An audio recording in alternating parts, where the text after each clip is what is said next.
Good evening. This is All India Radio Kohima. I'm Jonas Yantan with Evening News. And the headlines. Prime Minister Narendra Modi releases ninth installment of financial benefit under Pradhan Mantri Kisan Samman Nidhi scheme. Parliament passes the Constitution Scheduled Tribes Order Amendment Bill 2021. Our Students' Conference AKM expresses concern over issues arising at border including Nagaland and other northeastern states with Assam.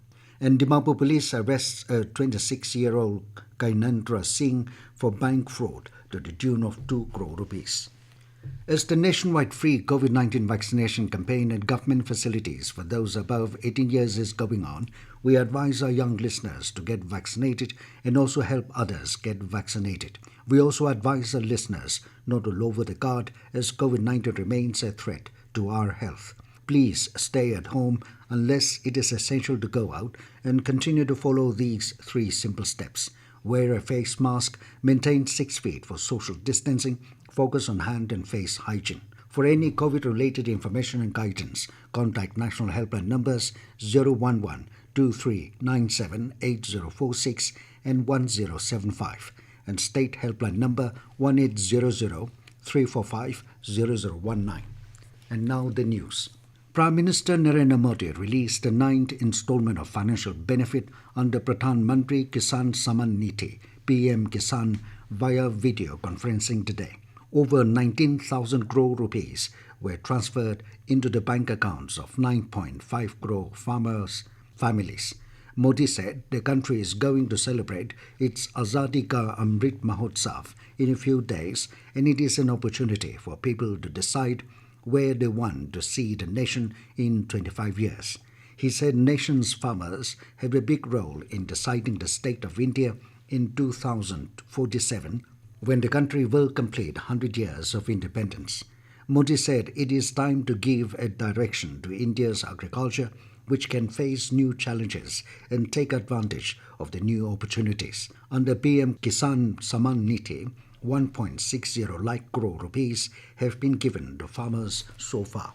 Parliament has passed the Constitution Scheduled Tribes Order Amendment Bill 2021 with the Lok Sabha clearing it today amid din with voice vote. The Rajya Sabha has already approved it. The bill seeks to amend the constitutional list of scheduled tribes as recommended by Arunachal Pradesh. It removes the Apor tribe from the list of identified scheduled tribes, STs, in that state and also replaces certain STs with other tribes. Speaking on the bill, Tribal Affairs Minister Arjun Munda said it will provide justice to tribals. The House had a brief discussion over the bill. Intervening in the discussion, Union Minister Kiren Rijiju lauded the government for bringing this legislation. Congress leader Adhir Ranjan Chowdhury said his party supports the bill and demanded for proper discussion. The Our Students' Conference AKM has expressed deep concern over the issues arising at the border, including Nagaland and other northeastern states with Assam. Addressing a press conference today at the AKM office, officials of the AKM stated that AKM has been observing the border issue silently over the years and opined that the issue has not been addressed sincerely by both the sides. It called upon Nagaland government to look beyond the 4 walls of state politics, as Assam side can be seen accusing Nagaland for encroachment on many occasions. The AKM further added that all the hills and valleys of the northeastern states bordering Assam do not belong to them. The AKM called upon all the citizens of our territory to be prepared in safeguarding the ancestral land. Dimapur police arrested a 26-year-old Gyanendra Singh hailing from Gonda district, Uttar Pradesh, on criminal charges of defrauding the Nagaland Cooperative Bank, Dimapur, to the tune of 2 crore rupees. During the investigation, supervised by ACP C Division, it was revealed through the arrested individual that personal bank accounts would firstly be opened in various banks of the country, especially in Chandigarh and Uttar Pradesh, after which physical travels would be made to Dimapur to withdraw cash from the Cooperative Bank ATM. On successful withdrawal of cash, the individual would travel back to other states and make false chargebacks from the parent bank branch on the concocted claim that during the ATM withdrawal process, the amount was debited from his account even though the ATM could not dispense the required cash. In addition, 6 ATM cards of Punjab National Bank, an SBI Aadhaar card, and a flight ticket were also seized. In this connection, a case has already been registered in West Police Station, Dimapur. This news comes to you from All India Radio, Kohima. You can also listen to this news bulletin on a YouTube channel, AIR News Kohima. The Rajya Sabha today returned the Taxation Laws Amendment Bill 2021 after a brief discussion. The bill provides that no tax demand will be raised in future on the basis of retrospective amendment for any indirect transfer of Indian assets if the transaction was undertaken before 20th May 2012. It is further proposed to provide that a demand raised for indirect transfer of Indian assets made before the date will be nullified on fulfillment of specified conditions. The bill also proposes to refund the amount paid in these cases without any interest thereon. The bill seeks to amend the Income Tax Act of 1961 and the Finance Act of 2012.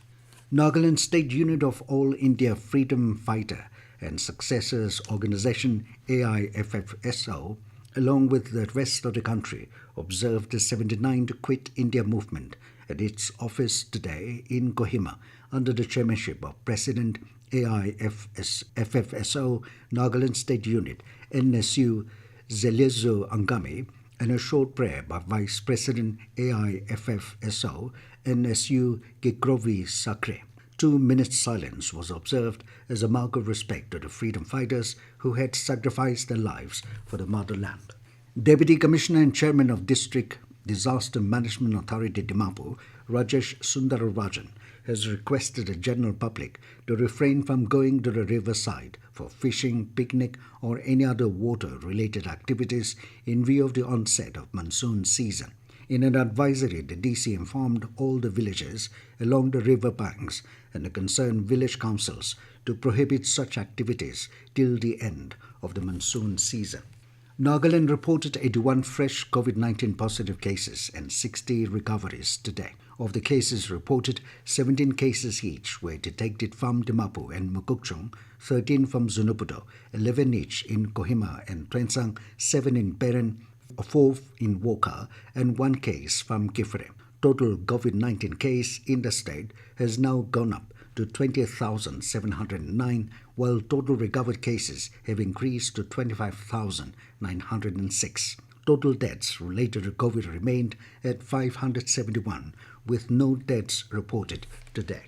Nusakula Daho was adjudged the winner of the first Nagaland online folktale storytelling competition held under the theme Spreading Wings to the Untold Naga Folklores. The event is a first of its kind in the whole Nagaland, organized and managed by a production house, Naga Manu Production. The competition was held between July 5 till August 9, and the results were announced this evening. Daho, with her folk tale titled Love Story of Dari and Rakrilla, backed the first prize of 6,000 rupees along with e-certificate, while the runners-up of the competition, Imni Chetla Jamir, received 4,000 rupees along with e-certificate for her folk tale titled The Quest of Sari Lungle. Online nominations, all recommendations are on for the Padma Vibhushan and Padma Bhushan and Padma Shri Awards to be announced on Republic Day 2022. The last date for nominations for Padma Awards is 15 September this year. Nominations or recommendations for Padma Awards will be received online only on the Padma Award portal at padmaawards.gov.in. And now 20 news, here are the main points again. Prime Minister Narendra Modi released his 9th installment of financial benefit under Pradhan Mantri Kisan Samman Nidhi scheme. Parliament passes the Constitution Scheduled Tribes Order Amendment Bill 2021. Our Students' Conference, AKM, expresses concern over issues arising at border, including Nagaland and other Northeastern States with Assam. And Dimapur police arrests a 26-year-old Gyanendra Singh for bank fraud to the tune of 2 crore rupees. That is all we have in this evening news bulletin. Good night.